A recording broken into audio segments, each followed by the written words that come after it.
你有沒有過這樣一種經歷，明明從來沒有去過某個地方，可是在夢裡你卻無比確定自己曾經在那裡生活過。你知道街角那家雜貨店在哪裡，你知道下一条路會通向哪裡，甚至你知道那裡的人是誰。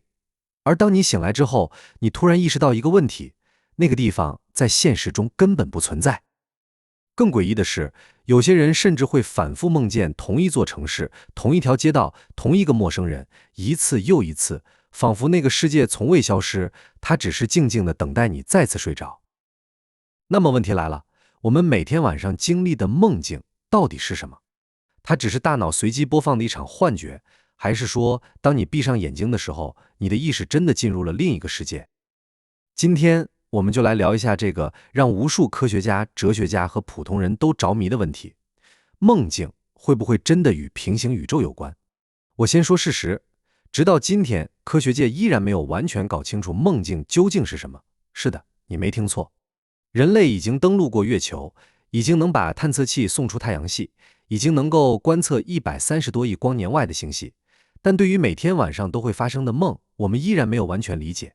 這本身就已經很神奇了，因為夢境實在太奇怪了。先問你，你有沒有發現，夢裡的世界似乎不遵守現實規則？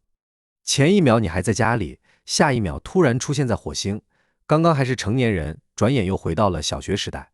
最離譜的是，這些荒唐的事情在夢裡居然顯得非常合理，直到醒來之後，你才發現哪裡不對勁兒。為什麼會這樣呢？現代神經科學是這樣解釋的：夢境最活躍的時候，通常出現在 REM 睡眠階段，也就是快速眼動睡眠階段。此時你的身體幾乎完全靜止，但大腦卻異常活躍，某些區域甚至接近清醒狀態。換句話說，你雖然睡着了，但你的大腦並沒有下班，它反而開始了一項特殊工作：整理記憶、處理情緒、建立關聯、重組信息。科學家發現，我們白天經歷的大量信息並不會原封不動存儲下來，大腦會像編輯視頻一樣，把各種記憶片段拆開，重新排列，重新組合。於是，小時候見過的一棵樹，昨天刷到的一條新聞，10年前遇到的某個人，可能會被拼接在同一個夢裡。這也是為什麼夢境總是充滿邏輯混亂，因為它本來就是記憶碎片的大雜燴。看到這裡，你可能會說，那不就解釋清楚了嗎？夢境不過是大腦整理記憶產生的副產品。事情真有這麼簡單嗎？未必，因為科學家後來發現了一些更加奇怪的現象。例如，有不少人報告過同樣一種經歷，他們會長期夢見同一個地方，不是一次两次，而是持續數年。那個地方有完整的地理結構，有固定建築，甚至有穩定社會關係。每次進入夢境，就像返回現實中的某座城市，有的人甚至能畫出詳細地圖。而最離譜的是，來自不同國家的人竟然描述出高度相似的夢境環境。這些現象雖然缺乏嚴格科學證據，卻讓無數研究者感到好奇，為什麼大腦能夠構建出如此複雜且穩定的虛擬世界？它到底在模擬什麼？於是，一種大膽猜想出現了。有人認為，夢境可能是大腦的生存模擬器。你可以想象一下，幾十萬年前，我們的祖先生活在危機四伏的原始森林，猛獸、毒蛇、饑荒、敵對部落，死亡隨時可能降臨。如果一個大腦能夠提前演練危險場景，是不是就更容易活下來？芬蘭的認知科學家安蒂·雷文蘇奧曾提出著名的威脅模擬理論，他認為夢境的本質之一可能就是幫助大腦訓練應對危險的能力。換句話說，你做的很多噩夢可能不是大腦出故障，而是在訓練你，讓你提前體驗危險，提高生存概率。聽起來是不是有點像遊戲裡的模擬訓練系統？但真正讓這個話題走向神秘的，還不是這些理論，而是平行宇宙。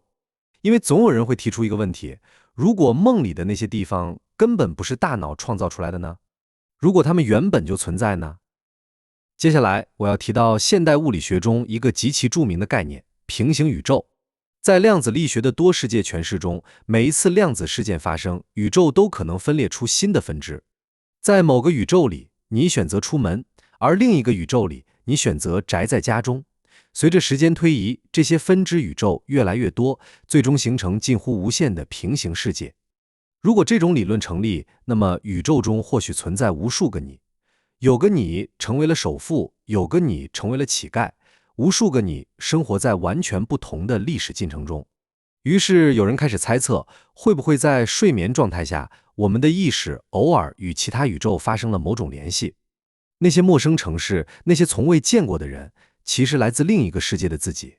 聽上去是不是非常震撼？但遺憾的是，目前沒有任何科學證據支持這一觀點，至少到今天沒有。另外就是現在的物理學界主流觀點認為，多世界詮釋即便成立，不同宇宙之間也幾乎無法交換信息，更不要說通過做夢進行訪問。所以從科學角度來看，夢境連接平行宇宙更像是一種浪漫想象，而不是已經被證明的事實。好，坐穩了。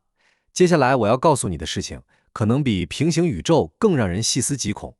因為越來越多神經科學家開始懷疑，夢境真正連接的也許不是另一個宇宙，而是未來。當然，這裡說的不是預言，而是預測。現代腦科學有一個重要理論，預測編碼理論。什麼意思呢？也就是說，你的大腦並不是被動接受世界，它其實每時每刻都在主動預測未来，預測下一秒會發生什麼，預測別人會說什麼，預測危險是否會出現。而夢境可能就是這種預測能力的訓練場，白天收集信息，晚上進行模擬，不斷嘗試各種可能結果，優化未來決策。如果真是這樣的話，那麼夢境就不是毫無意義的幻覺，而是一台每天夜裡都在運行的未來模擬器，對吧？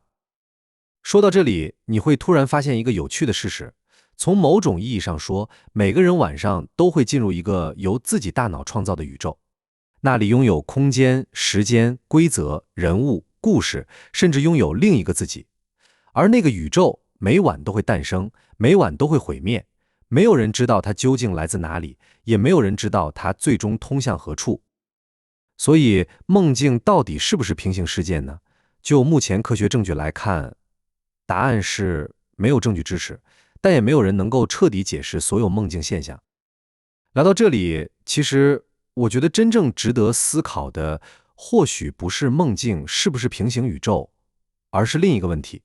你想啊，如果大腦僅憑860億個神經元就能在睡眠中創造出一個完整世界，那麼你此刻所經歷的現實又該如何證明它不是另一場更加漫長的夢呢？好了，今晚如果你在夢裡再次回到那個熟悉卻陌生的地方，見到那個似乎認識你很多年的陌生人，請記住，也許那只是記憶碎片，也許那是大腦模擬，當然，也許還有第三種可能。如果你知道了，請告訴我，我們一起研究。